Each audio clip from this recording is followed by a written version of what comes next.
Karena ribut-ributnya kita tuh ya biasanya itu nggak tahu apa-apa tapi ikut ribut kan gitu ya. Assalamualaikum warahmatullahi wabarakatuh.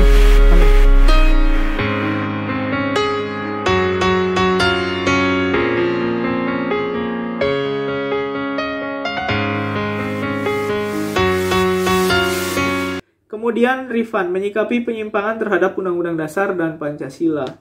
Ya memang kita sekarang bisa menjadi kontrol di dalam pemerintahan yang sedang berjalan.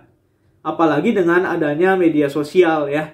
Misalkan saya ambil contoh, ketika kita tidak percaya terhadap aparat penegak hukum, maka kemudian kontrol sosial kita bisa melalui media. Taruhlah misalkan melalui tagar percuma lapor polisi gitu ya. Sehingga menjadi beban juga tuh dalam kepolisian untuk bisa memberikan pelayanan yang terbaik kepada masyarakat. Nah itu kan kontrol sosial yang bisa kita lakukan.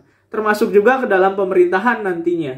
Karena buktinya ketika kita langsung membawa up informasi yang kita ketahui, kemudian menandai misalkan tokoh-tokoh yang penting gitu ya. Misalkan taruhlah Mbak Nana gitu atau Mata Najwa Shihab. Itu kan kadang-kadang suka langsung dibahas dan akhirnya menjadi sesuatu yang alhamdulillah gitu ya, ada hasil dari kontrol yang kita lakukan. Meskipun pada akhirnya kontrol itu masih kepada orang-orang yang dinilai memiliki kekuatan atau power. Seperti tadi misalkan Mbak Nana ya.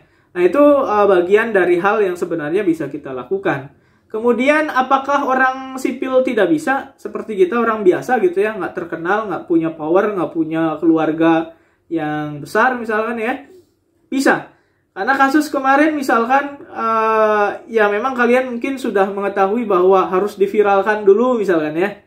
Nah itu kekuatan dari netizen ternyata di satu sisi mampu untuk menanggulangi gitu ya ketidakadilan yang ada di negeri ini. Taruhlah yang saya ingat itu kasus nauzubillah ya, pemerkosaan yang kemudian korbannya itu meninggal ya. Itu di mana ya? Pelakunya itu ya pokoknya masih ada orang besar lah ya di belakang itu. Nah itu bagian dari salah satu contoh bahwa ternyata kita masih bisa melakukan hal-hal yang cukup baik ya nanti responnya. Kemudian satu lagi berkaitan dengan penyimpangan ini, tentu kita juga harus memberikan contoh kepada masyarakat ya bahwa perilaku yang baik itu akan melembaga ketika dimulai dari diri kita sendiri. Misalkan kalian sudah pernah belajar di mata kuliah kewarganegaraan bahwa ketahanan nasional itu kan dimulai dari diri sendiri. Ya. Jadi melakukan hal-hal baik dimulai dari diri sendiri. Kalau setiap pribadi sudah melaksanakan hak dan kewajibannya dengan baik, insya Allah secara umum itu juga akan berpengaruh lebih baik juga tentunya. Ya, karena bagaimanapun juga pejabat pemerintahan itu lahir dari masyarakat biasa seperti kita. Misalkan mantan ketua MPR ya, Zulkifli Hasan. Beliau itu kan dari anak yang tidak mampu misalkan, orang tuanya tidak mampu. Nah itu bagian dari contoh bahwa kita bisa menjadi pejabat publik asal kita bisa memupuk itu dulu yang terpenting. Ya, memupuk nilai-nilai kebaikan itu dulu yang terpenting. Kemudian Randi, hukum tajam ke bawah, tumpul ke atas. Untuk beberapa mahasiswa yang kuliah dengan saya, mungkin saya pernah bahas ya dalam satu video tentang civic responsibility.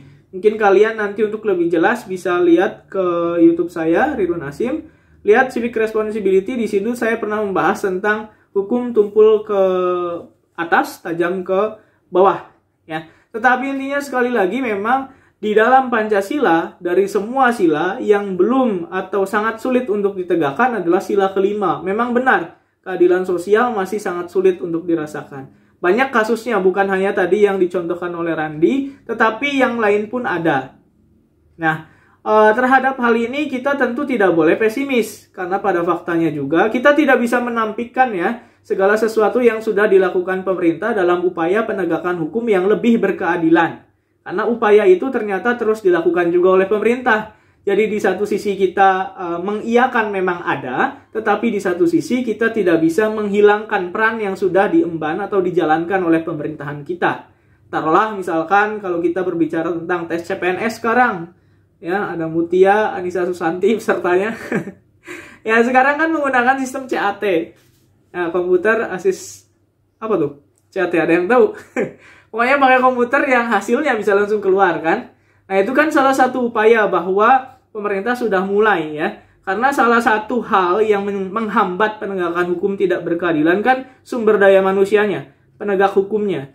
Maka penegak hukumnya dimulai, termasuk juga ASN ya, dimulai berintegritas. Salah satu wawancara, salah satu muatannya juga tentang integritas. Nah ini kan harapannya bahwa penegakan hukum nantinya bisa berkeadilan. Termasuk penerimaan TNI Polri, kalau kalian tahu, atau sekolah kedinasan. Itu sekarang juga menggunakan CAT. Kalau zaman dulu misalkan kalian pernah mendengar masuk polisi aja, bayar segini bisa jadi. Kalau sekarang sudah mulai tidak bisa lagi tuh. Ya, karena kita sekarang sudah sistemnya CAT. Oke, itu ya dari saya ya. Tapi terhadap hukum yang belum berkeadilan ini, kita tetap harus bisa menempatkan diri kita ya sebagai warga negara yang taat hukum, tetapi di satu sisi juga melek hukum. Nah ini yang penting nih, apakah kita melek hukum atau tidak? Misalkan melek hukum itu ya kita tahu hukumnya seperti apa, maka kalau misalkan ada yang tidak sesuai dengan koridornya, maka kita bisa memberikan masukan kepada pemerintah, entah itu dalam bentuk kalau mahasiswa misalkan ada demo, atau kalau terbiasa dengan tulisan, silakan saja. Kritik itu bagus asal tidak berlebihan. Ya, kalau merujuk kata-kata Pak SBY, kritik itu seperti obat. Kalau obat itu dosisnya sesuai, tepat, maka bisa menyembuhkan. Tapi kalau kritik itu berlebihan, maka overdosis. Justru malah melukai, ya, bahkan bisa membunuh. Nah, itulah kira-kira yang harus kita perhatikan. Kemudian ini juga yang penting nih, kadang-kadang kita terhadap informasi baru yang dimunculkan oleh media, apalagi judulnya itu ekstrim kadang-kadang ya, kita langsung menanggapinya secara berlebihan. Misalkan kemarin tentang pengguna sepeda motor dan sendal jepit misalkan ya, itu kan langsung diterang mentah-mentah oleh kita. Padahal kalau kita pikir-pikir betul juga, kalau apalagi untuk perjalanan jauh. Saya juga kalau ke Cimahi misalkan ya untuk mengisi jam misalkan, itu daripada menggunakan sendal, saya berpikir sepatu lebih aman.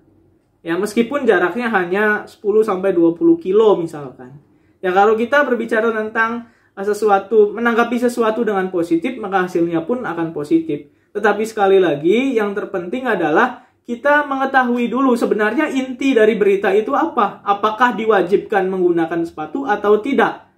Apakah itu berupa himbauan atau peraturan? Gitu kan kira-kira ya. Nah sekarang masyarakat kita itu sifatnya masih himbauan, tetapi kemudian sudah seolah-olah menjadi peraturan. Katakanlah seperti masjid gitu ya, yang kemarin soal azan tuh. Ya, nah itu hal-hal yang harus kita perhatikan. Jadi tidak mudah untuk terpancing, tapi harus mencari tahu dulu. Kalau memang sudah mengetahui, ya kita baru bisa memberikan masukan. Jangan belum tahu apa-apa sudah bereaksi. Nah ini menjadi masalah nanti. Karena ribut-ributnya kita tuh ya biasanya itu. Nggak tahu apa-apa tapi ikut ribut kan gitu ya. Jadi misalkan Anissa tadi jangan sampai nggak tahu apa-apa tentang Imanuddin tapi sudah meributkan nih. Ya oke, kira-kira begitu saja lah dari saya ya. Karena waktu juga sudah habis.